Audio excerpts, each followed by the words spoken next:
안녕하세요. 톡 쏘는 정치의 강정입니다.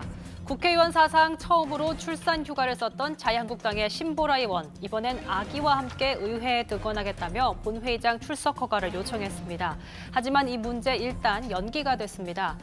신 의원은 당초 법안 제안을 설명하면서 6개월 된 아들과 동반 출석을 할 수 있게 해달라고 문희상 의장에게 요청했는데요. 문 의장은 여야 원내대표들에게 의사를 모아달라고 부탁했습니다. 하지만 신 의원이 제안 설명을 준비했던 법안들이 법사위 심사 단계에서 미뤄지면서 오늘 본회의에 상정되지 못했습니다. 문 의장은 법안이 본회의 상정 여부를 지켜본 후에 결정하겠다는 입장을 전했다고 합니다. 신보라 의원은 저출산 문제를 해결하기 위해선 전례가 없던 일도 해야 한다고 그 취지를 설명했습니다. 근데 우리나라에선 전례가 없는 거다 보니 좀 신중하게 국회의장께서도 고심을 하고 있지 않나라는 생각을 하는데요. 저는 이러한 우리 사회의 변화도 있어야 이 저출산 문제랄지 이런 부분에 대해서도 관심과 정책 변화가 함께 이루어질 수 있을 거라고 보고요. 그런 조금 현명한 결정이 좀 내려지기를 소망하고 있습니다. 신 의원이 제안 설명하려고 했던 법안은 남녀 고용평등과 일가정 양립 지원에 관한 법률 일부 개정안 등인데요. 엄마, 아빠 동시 육아휴직을 허용하고 동시휴직 급여를 지원할 수 있게 하는 등의 법안입니다.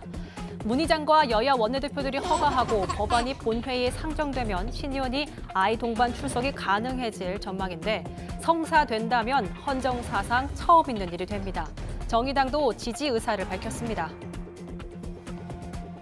문희상 의장은 신보라 의원의 자녀 동반 출석을 허용해주기 바랍니다. 무엇보다 이날 신보라 의원이 제안 설명하는 것이 육아와 관련된 법안 개정안인 만큼 신 의원이 단상에 아이와 함께 올라가는 장면은 큰 의미를 남길 것이 분명합니다. 하지만 유사한 요청이 계속 이어진다면 그동안 출입 자격에 엄격한 제한을 뒀던 관례가 깨어질 수도 있다는 우려도 있습니다. 국회법 151조에는 회의장에는 의원, 국무총리, 국무위원 또는 정부위원, 그 밖에 의원 심의에 필요한 사람과 의장이 허가한 사람 외에는 출입할 수 없다고 되어 있습니다. 해외에서는 아이를 데리고 의회에 나오는 여성 의원들의 모습을 심심찮게 볼 수 있었는데 미국의 태미 더거스 상원의원은 지난해 4월 생후 열흘 된 딸을 데리고 의회에 출석했는데 미국 상원에 아기가 출입한 건 처음이라고 합니다. How do you feel as a mom to be here with Miley? I think it's historic.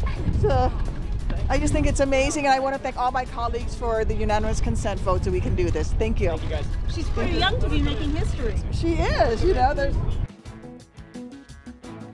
2017년엔 호주의 라리사 워터스 당시 상원의원이 생후 3개월 된 딸을 데리고 본회의장에 등장해서 모유 수유를 하면서 법안을 발의해 화제를 모았고 유럽의회 리치아 론줄리 의원은 3년 동안 딸을 데리고 의회에 나와 유럽의회 엄마로 불리기도 했습니다. 하지만 모든 의회가 아이 동반 출석에 호의적인 건 아닙니다. 영국 하원은 아기들이 의회에 들어오는 걸 허락하지 않고 있고요. 일본에선 지난해 11월 22일 오가타 유카 구마모토시 의원이 생후 7개월 된 아들을 안고 회의장에 착석했다가 다른 의원들의 항의를 받기도 했습니다. 신 의원이 아기와 함께 등원할 수 있는 첫 사례를 만들 수 있을 것인지 아니면 유사 사례가 이어질 것이란 지적 때문에 반대에 부딪힐지 조금 더 지켜봐야겠습니다.